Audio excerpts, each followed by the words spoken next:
Under a 1,000-spark chandelier, CEO Callista Sterling crossed the marble ballroom and stopped before a man nobody noticed, single dad Elias Carter, the quiet logistics lead. Champagne hissed, violins swelled, vows hovered. She tugged him behind a velvet curtain, breath unsteady. "I need your help tonight," she said. Camera flashes stuttered like lightning. A rival listened. A child's corsage lay crushed. Why would a billionaire beg an ordinary father at a wedding, unless the ceremony itself hid a trap only he could see, and quietly dismantle tonight? The Sterling Foundation's annual charity gala had transformed the grand ballroom of the Meridian Hotel into something from a dream. Crystal chandeliers cast amber light across 500 guests, each table dressed in ivory silk and crowned with orchids that cost more than most people's monthly rent. At the center of it all stood the stage, where in 3 hours, at precisely 10 o'clock, an announcement would change the fate of thousands of employees across the country. Callista Sterling moved through the crowd like a blade through water, her red dress with its plunging neckline commanding attention, while her expression held everyone at arm's length. At 34, she had inherited an empire and doubled its worth. But tonight's merger announcement would be her true legacy. Every detail had been planned, every contingency mapped, except for the feeling that crawled up her spine as she watched Clinton Ward circling the room like a well-dressed vulture. In the shadows near the service corridor, Elias Carter checked his clipboard for the 5th time. 36 years old, widowed for 3, he had traded his engineering dreams for the steady paycheck of logistics management when his wife's medical bills had demanded it. The elaborate wedding reception was just another event to coordinate power supplies, backup systems, audio feeds, lighting controls. He preferred the technical side of things, where problems had solutions and emotions didn't factor into equations. His daughter Audrey sat in the corner behind the sound booth, carefully folding paper into origami lilies. 7 years old, with her father's dark eyes and her late mother's gentle smile, she understood that Daddy's work meant quiet evenings with her coloring books and puzzles. She didn't mind. The hotel staff knew her, kept an eye on her, and sometimes snuck her extra desserts from the kitchen. The wedding itself was a secondary event, almost an afterthought to the real purpose of the evening. Matilda Rhodes, 28, had built her sustainable fashion startup from nothing, and Sterling Industries' investment had transformed her into a success story worth celebrating. Her marriage to her longtime partner happened to coincide with the merger announcement, creating the perfect media moment. Finn Rhodes, the groom.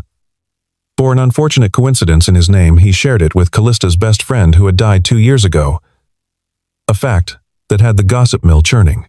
Serena Caldwell, Sterling's head of public relations, moved between reporters with practiced grace, feeding them exactly the right quotes at precisely the right moments.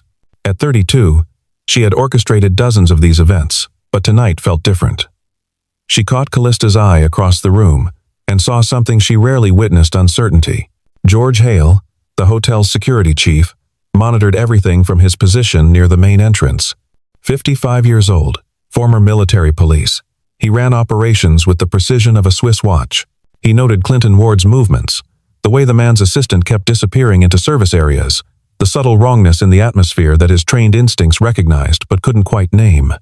The master of ceremonies took the microphone to announce the evening's timeline dinner service, followed by the couple's first dance, gratitude speeches, and then, at 10 o'clock sharp, Callista Sterling would reveal the merger that would reshape the industry landscape. The announcement would be live-streamed to offices across 3 continents, to shareholders watching from Tokyo to London, to employees whose futures hung in the balance. Elias noticed at first a slight flicker in the uplighting near the flower wall, a pattern that didn't match the program sequence. He pulled out his phone, opening the RF scanner app he used to check for interference. The reading spiked in the 2.4 gigahertz range, exactly where it shouldn't be during a carefully coordinated event. He made a note to investigate after the next course was served. That's when Callista found him.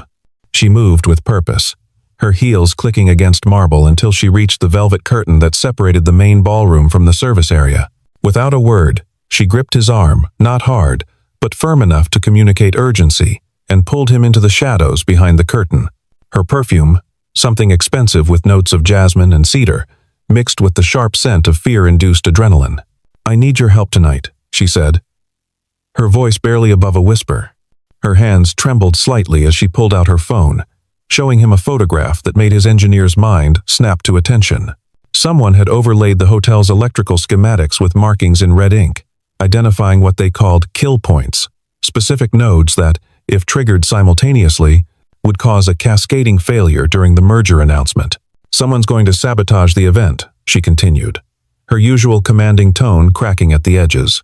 "There are RF signals that will desync the DMX lighting controls, probably cause a full blackout right when I'm on stage.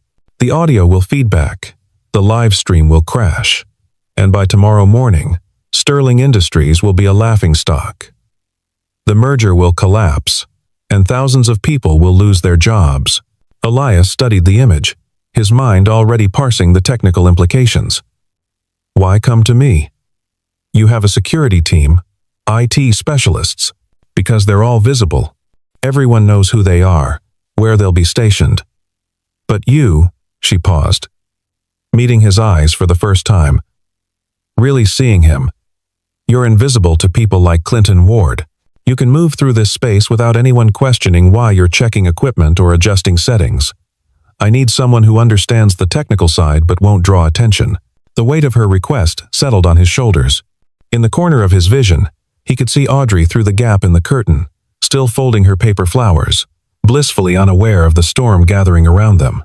His wife's death had taught him that some battles couldn't be won, but this was just systems and circuits. Problems with solutions. "The main issue is timing," he said, his voice shifting into the analytical tone he used when solving complex problems. "If someone's planning a synchronized attack on multiple systems, they need triggers. Remote activation would be the most likely method, either timer-based or signal-activated. We need to identify and isolate those triggers before 10 o'clock. Callista's phone buzzed. A text from Serena. Clinton asking about announcement timing. "He seems very interested in exact minute." "I can create a 3-layer response," Elias continued, his mind already mapping the solution.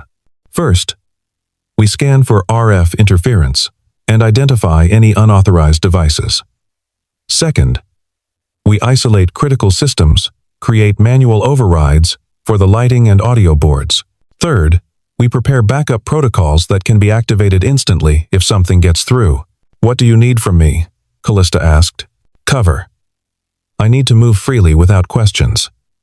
Your PR head needs to keep the media occupied, especially during the critical windows when I'm working on the main systems.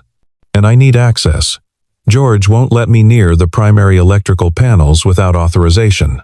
She nodded, already texting Serena. "Done. What else?" "Time. I need at least 45 minutes to properly sweep the venue and implement countermeasures. Can you delay any early announcements? Keep the schedule flexible? I'll handle it." She started to leave, then paused. "Why are you helping me? You don't owe Sterling Industries anything. You're just a contractor."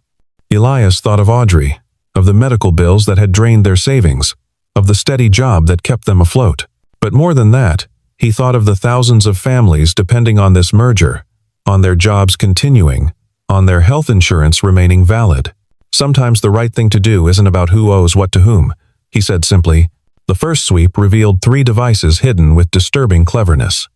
An ESP32 microcontroller tucked inside what appeared to be a congratulatory gift box, powered by a thin battery pack, and programmed to broadcast disruption signals on the exact frequency used by the DMX lighting controls. The second device was even more subtle, a line of code inserted into the venue's control system that would trigger a cascade failure when a specific NFC tag was detected. The third was mechanical rather than electronic. A DMX cable with its pins deliberately crossed, waiting at a splitter junction like a digital time bomb. Elias worked methodically, using electrical tape to secure the proper cable configuration, creating a temporary bridge that would maintain signal integrity even if someone tried to activate the sabotaged connection. His hands moved with the practiced efficiency of someone who had once designed complex systems, muscle memory from his engineering days returning like an old friend. George Hale appeared beside him, suspicion clear in his weathered face. "Miss Sterling says you have full access tonight. Mind explaining what you're looking for?" "System vulnerabilities," Elias replied. showing him the ESP-32 he'd extracted from the gift box. Someone's trying to crash the announcement. Small devices, big impact. We need to assume there are more. George's expression shifted from suspicion to professional interest. Military tactics, redundant fail-safes, multiple attack vectors. Whoever planned this knows what they're doing, which is why we need to think 3 steps ahead. Elias pulled up the RF scanner on his phone again. Can you post someone near the main breaker panels? Not obviously guarding them, just present. And I need eyes on Clinton Ward's assistant. He's been in and out of restricted areas all evening. As if on cue, the lights flickered just for a second, barely noticeable to the guests enjoying their appetizers. But to Elias, it was a warning shot. Someone was testing the system, checking their control. He moved quickly to the lighting board, where the technician was frowning at his console. Systems acting weird, the tech muttered. Getting ghost signals, like someone's running a parallel controller. Elias leaned over, fingers flying across the diagnostic panel. There, a secondary signal, piggybacking on the primary control channel. Switch to manual override, he instructed. Ignore all wireless inputs for the next hour. Everything runs hardwired only. But the cues for the speeches, I'll handle them personally. Just keep the system isolated. Serena materialized beside them, her smile never wavering even as she spoke in urgent undertones. Clinton's trying to get backstage. Says he wants to congratulate the couple privately before the announcement. Stall him, Elias said.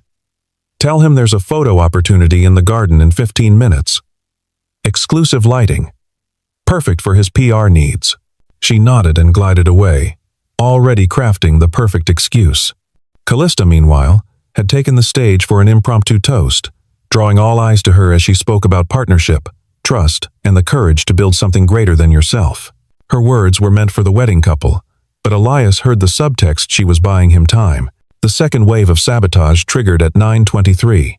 The uplights near the flower wall began strobing in short bursts, rapid enough to be disorienting but brief enough that guests assumed it was part of the celebration. Elias was already moving, electrical tape in hand, creating a crude but effective shield around the affected units. He caught Clinton Ward watching from across the room, a slight smile playing at the corner of his mouth. The pieces clicked together in Elias's mind. This wasn't just about embarrassing Callista or disrupting the merger. This was personal. He thought about what Callista had mentioned Finn, her best friend who had died, whose name the groom coincidentally shared. There was history here. Deep and bitter. The kind that drove people to elaborate revenge. Daddy? Audrey appeared at his elbow, holding one of her origami lilies. Are you fixing the pretty lights? His heart clenched. Yes.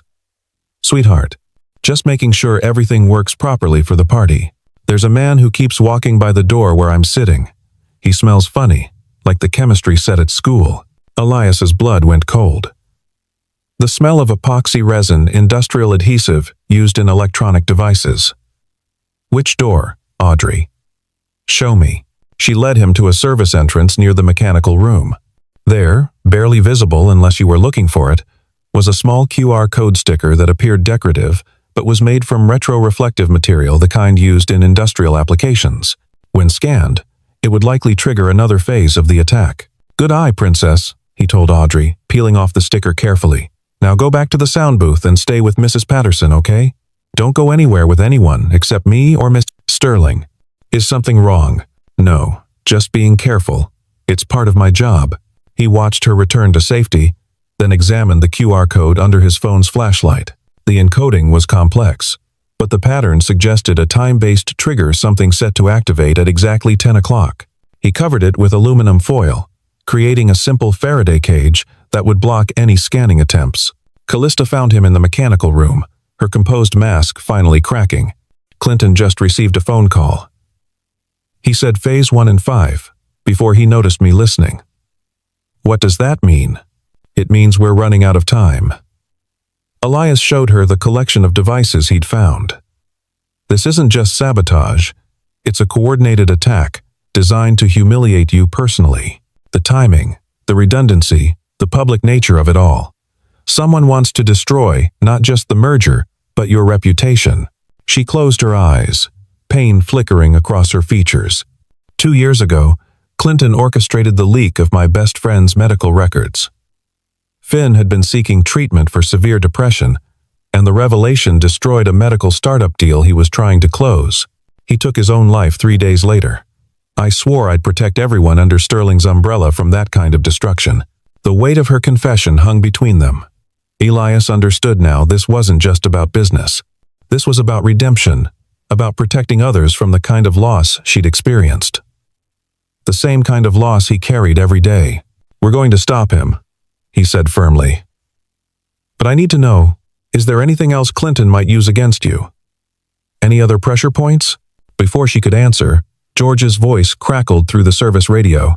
"We have a problem. The assistant's taken a child toward the mechanical room. Little girl with dark hair, had flowers. Audrey." The world narrowed to a single point of focus.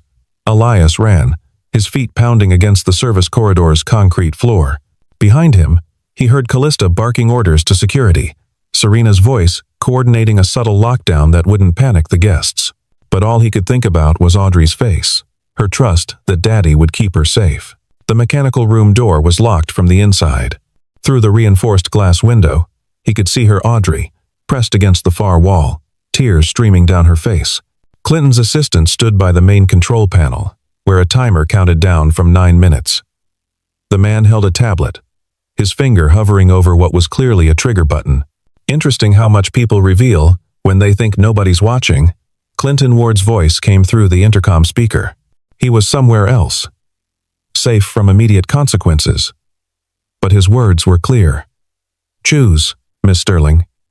The child walks out safely, and your announcement becomes a disaster.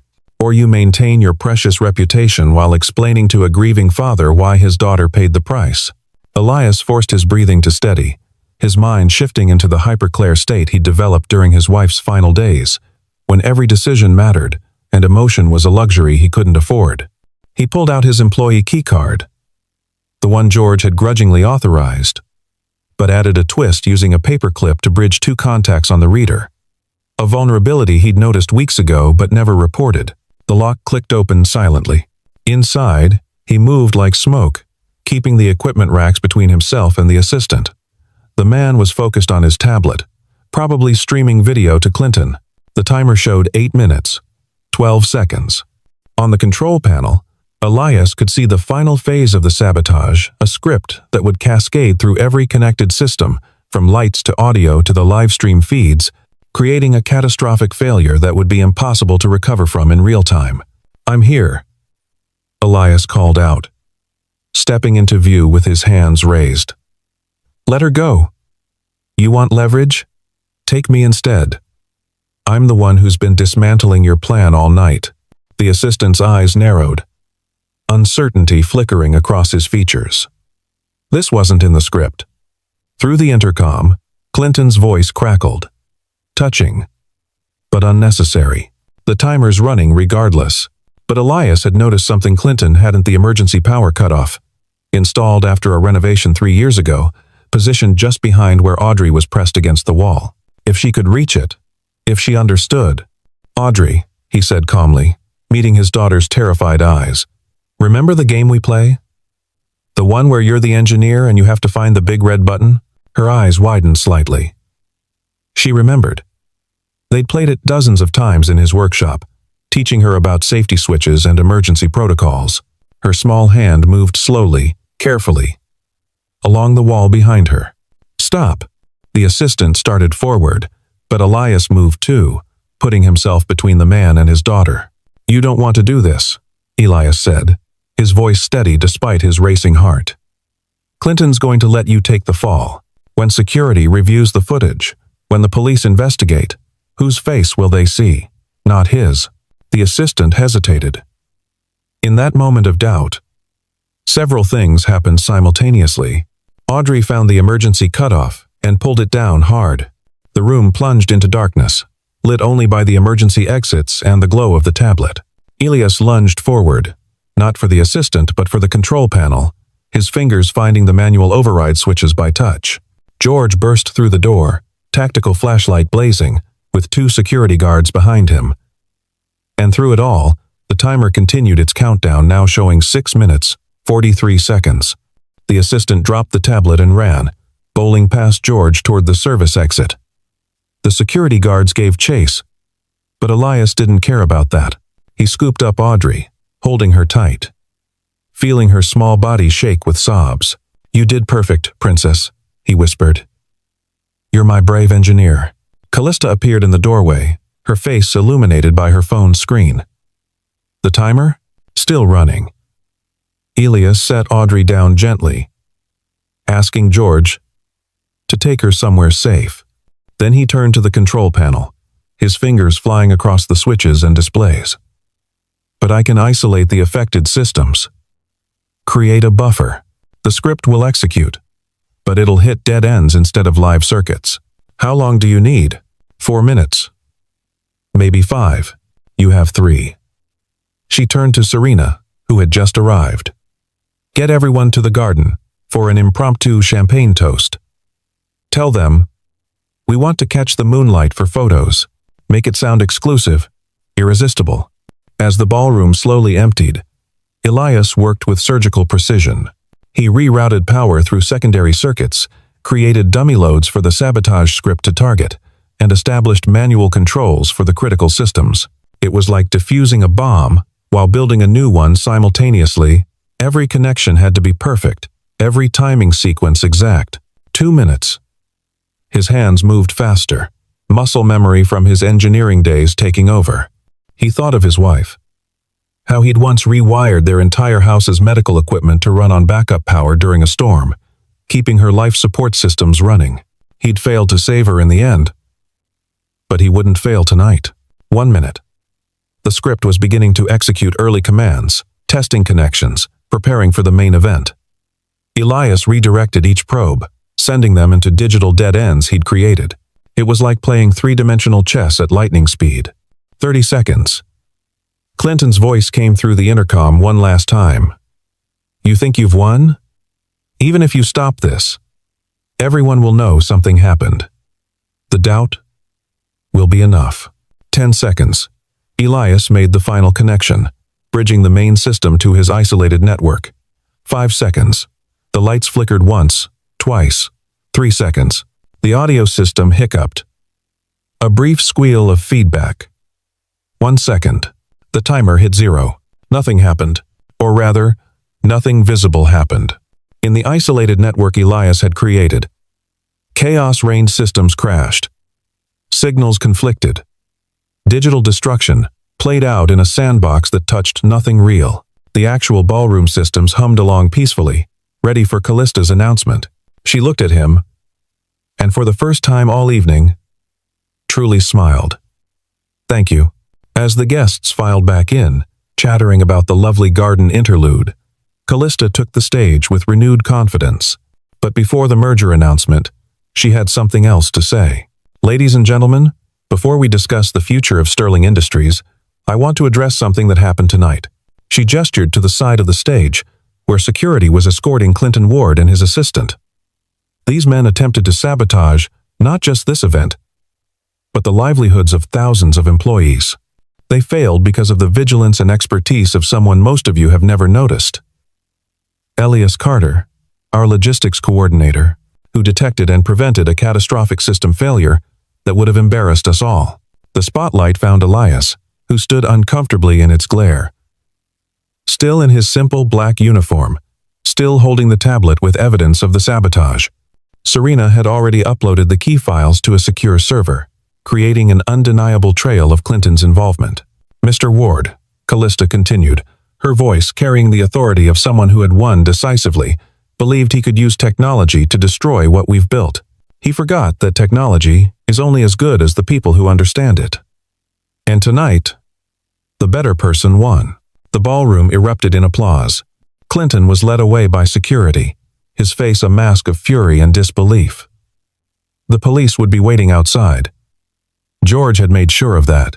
The assistant had already been caught trying to flee through the parking garage, the tablet with incriminating evidence still in his possession. Callista proceeded with the merger announcement, her voice strong and clear. The live stream went off without a single glitch. The markets would respond favorably. Jobs would be saved. The future she'd fought for would come to pass. After the speeches, after the couple's first dance, after the cake cutting and bouquet toss, the ballroom began to wind down. The band shifted to slow jazz, the lights dimmed to a warm glow, and conversations became quiet murmurs of satisfaction. Elias found Audrey asleep in Serena's office, curled up on a couch with her origami lilies scattered around her like paper snow. He gathered her gently, preparing to leave, when Callista appeared in the doorway. "Stay for one dance?" she asked. "Audrey can rest here. I've asked Mrs. Patterson to watch her." They moved on to the nearly empty dance floor, two unlikely partners brought together by crisis and resolution. As they swayed to the music, she spoke quietly. "I meant what I said. Sterling Industries needs someone like you. Someone who sees problems before they become catastrophes. Who solves them without fanfare. I'm offering you a position, head of event systems, part-time, flexible hours, so you can be there for Audrey. Full benefits, including the kind of health insurance that actually means something. That's generous, but it's not generosity. It's good business. Tonight you saved more than just an announcement. You saved the reputation of a company that thousands depend on." She paused, then added more softly, "And you saved me from becoming someone I wouldn't want to be, someone who let revenge win." They danced in silence for a moment before Elias spoke. "Your friend Finn. The startup that failed. What was it?" "A medical device company. They were developing affordable diagnostic equipment for rural hospitals. The technology could have saved lives, made healthcare accessible to thousands who currently go without." Her voice carried old pain. "After Finn died, I tried to revive it. But the damage was done. No one would invest in a company touched by that kind of scandal. The technology, does it still exist? The patents, the prototypes?" "Yes." "Why?" "Because my wife died in a rural hospital that couldn't afford proper diagnostic equipment. If they'd caught the complications earlier." He trailed off, then straightened his shoulders. "If I take your offer, I want part of my time dedicated to reviving that project. Not for profit, but for the people who need it." Callista stopped dancing, looking at him with something between surprise and admiration. "You continue to exceed expectations, Mr. Carter. Done. We'll create a foundation in both their names, Finn and your wife. Their loss will mean others live." "Elena," he said. Her name was Elena. The Finn and Elena Foundation, then. They resumed dancing as Audrey stirred on the couch, mumbling something about pretty lights. Outside the ballroom windows, the city sparkled with its own celebration, unaware of the crisis that had been quietly averted within these walls. "I should warn you," Callista said with a slight smile. "Working for Sterling Industries means dealing with more nights like this. Not the sabotage, hopefully, but the complexity, the stakes, the need for someone who can see what others miss. As long as my daughter is safe, and I can make a difference, I can handle complexity." "Good. Because I have a feeling this is just the beginning." She paused, then added, "When you need my help, and you will, everyone does eventually just say the words." "What words?" "The same ones I said to you tonight. I need your help. It goes both ways now." The song ended, but they stayed on the floor for a moment longer. Two people who had found unexpected alliance in crisis, and perhaps something more in its resolution. Around them, the wedding reception continued its elegant fade into memory. But for Elias and Callista, something new was just beginning. George appeared at the edge of the dance floor, his stern face showing the hint of a smile. "Police have Ward and his assistant in custody. The digital evidence is overwhelming. They're looking at corporate espionage charges, criminal disruption of commerce, and," his expression darkened, "kidnapping of a minor." "Audrey wasn't hurt," Elias said quickly. "No, but the intent was clear. They'll have a hard time explaining that to a jury." George extended his hand to Elias. "I misjudged you. Good work tonight." As they shook hands, Serena approached with a tablet showing social media feeds. "The story's already spreading, but we're controlling the narrative. Sterling Industries thwarts corporate sabotage, protects thousands of jobs. The market's responding positively to the show of strength and vigilance." What about Clinton's other business interests? Callista asked. Under investigation as we speak. Turns out this wasn't his first attempt at this kind of sabotage, just his most ambitious. The FBI has been building a case, and tonight gave them everything they needed. The ballroom was nearly empty now, just the staff beginning the careful process of breakdown and cleanup. Matilda and her new husband stopped by on their way out, still in their wedding finery but looking exhausted. "Thank you," Matilda said to Callista, then turned to Elias. "Both of you. Our wedding could have become a disaster everyone remembered for all the wrong reasons. Instead, it's going to be remembered as the night Sterling Industries proved what real leadership looks like." After they left, Callista walked with Elias to collect Audrey. The little girl woke as her father lifted her, blinking sleepily at the adults around her. "Did you fix all the lights, Daddy?" "Yes, sweetheart. Everything's working perfectly now." "Good." She looked at Callista with the direct gaze children possess. "Are you Daddy's friend?" "I hope so," Callista replied. "Would that be okay with you?" Audrey considered this seriously, then nodded. "Daddy needs friends. He's been sad since Mommy went to heaven." The innocent honesty of it made Elias's chest tighten, but Callista handled it with grace. "Well, I promise to be a good friend to your daddy, and maybe you could teach me how to make those beautiful paper flowers sometime. Tomorrow?" Audrey asked hopefully. "Tomorrow's Sunday," Elias reminded her gently. "Perfect," Callista said. "Sunday brunch at the Sterling estate. 11 o'clock. We have a garden where we could fold 1,000 paper flowers if we wanted." As they walked toward the exit, Elias carrying his drowsy daughter, Callista beside them, the cleanup crew worked around them with practiced efficiency. The drama of the evening would become legend within Sterling Industries, the night a single father saved an empire with electrical tape and engineering knowledge. The night a CEO learned to trust beyond her inner circle. The night a wedding became a battleground where good quietly triumphed over calculated evil. "Mr. Carter," Callista said as they reached the valet station. "One more thing. The position I offered it comes with an office. A real one, with windows and everything. You won't be invisible anymore. I'm not sure I'm ready for visibility. Nobody ever is, but invisibility is a luxury we can't afford anymore. The company needs to see its heroes, to know that ordinary people doing extraordinary things are what really keeps us safe." She paused, then added with a slight smile. "Besides, Audrey deserves to see her father recognized for who he really is. Not just a logistics coordinator, but the man who stands between chaos and order." As their cars arrived, his modest sedan, her sleek town car, they paused for one last moment. The city around them hummed with its usual energy, oblivious to the crisis averted, the futures saved, the connections forged in the crucible of near disaster. "Thank you," Callista said simply. "For everything." "Thank you," Elias replied, "for trusting me when you had no reason to." "I had the best reason," she said, glancing at Audrey, who had fallen back asleep against her father's shoulder. "You're a parent. Parents protect what matters, no matter the cost." As they drove away in opposite directions, the Meridian Hotel stood behind them, its ballroom now dark, its secrets safely contained. The merger would proceed, jobs would be saved. The Finn and Elena Foundation would bring medical care to those who needed it most. Clinton Ward would face justice for his crimes, both present and past. But more than that, two lonely souls had found something unexpected in the chaos, a partnership built on competence and trust, a friendship forged in crisis, and perhaps, just perhaps, the beginning of something that would grow into more than either of them could have imagined when the evening began. The next morning's headlines would tell part of the story. The financial papers would focus on the merger. The tech blogs would analyze the attempted sabotage. The society pages would gossip about the drama at the charity wedding.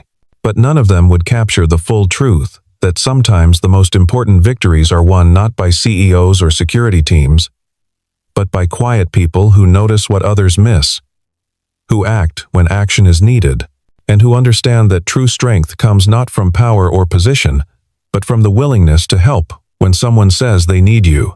As Elias tucked Audrey into her bed that night, she mumbled something that made him pause. "The pretty lady was scared, wasn't she, Daddy?" "Yes, sweetheart. She was. But you made her not scared anymore. We helped each other. That's good, Audrey said, already drifting back to sleep. Mommy would like her. Standing in his daughter's doorway, watching her sleep surrounded by her origami flowers, Elias thought about the evening's events. He'd walked into that ballroom expecting another routine event, another night of invisible service. Instead, he'd prevented a catastrophe, saved jobs, protected his daughter, and somehow earned the respect and friendship of one of the most powerful women in the country. His phone buzzed with a text. Callista. 11 tomorrow. Don't be late. Audrey's flowers will look perfect in the garden. He smiled, typing back. We'll be there. Another message appeared. And Elias. Thank you for reminding me that sometimes the best solutions come from unexpected places. He thought about responding, then simply sent. Anytime you need my help, just ask. The phone stayed quiet after that. But somehow he knew she was smiling wherever she was. Tomorrow would bring new challenges, new complexities to navigate. The world of Sterling Industries was far removed from his simple life of logistics and single parenthood. But tonight had proven that sometimes those worlds needed to collide, that expertise came in many forms, and that trust, once earned, could bridge any gap. As he prepared for bed, Elias looked at the photo on his nightstand. Elena, radiant and alive, holding infant Audrey. I protected them both tonight, he whispered to the image. I think you would have been proud. Outside, the city settled into its nighttime rhythm, unaware that in a hotel ballroom, a disaster had been quietly averted by a man who understood that heroism isn't about grand gestures or public recognition. It's about doing what needs to be done, when it needs doing. Especially when someone looks you in the eye and says those 4 vulnerable words. I need your help. The Sterling Morrison merger would close successfully 3 weeks later, securing 15,000 jobs and launching the Finn and Elena Foundation with a $10 million endowment. Clinton Ward would be sentenced to 7 years in federal prison for corporate espionage and attempted kidnapping. His assistant would testify against him in exchange for a lighter sentence, revealing a pattern of corporate sabotage spanning 5 years and 6 companies. But those were future concerns. Tonight, in a modest apartment across the city from the Sterling estate, a father and daughter slept peacefully.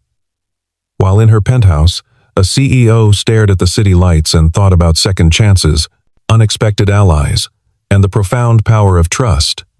Between them, though they didn't know it yet, stretched the invisible thread of connection that would, in time, become something unbreakable. The wedding at the Meridian would be remembered for many things: the beauty of the ceremony, the drama of the attempted sabotage, the triumph of good over calculated evil. But for those who were there, who witnessed the quiet heroism of an ordinary man and the vulnerability of an extraordinary woman, it would always be remembered as the night when everything changed, when the words "I need your help tonight" became the beginning of something far greater than anyone could have imagined.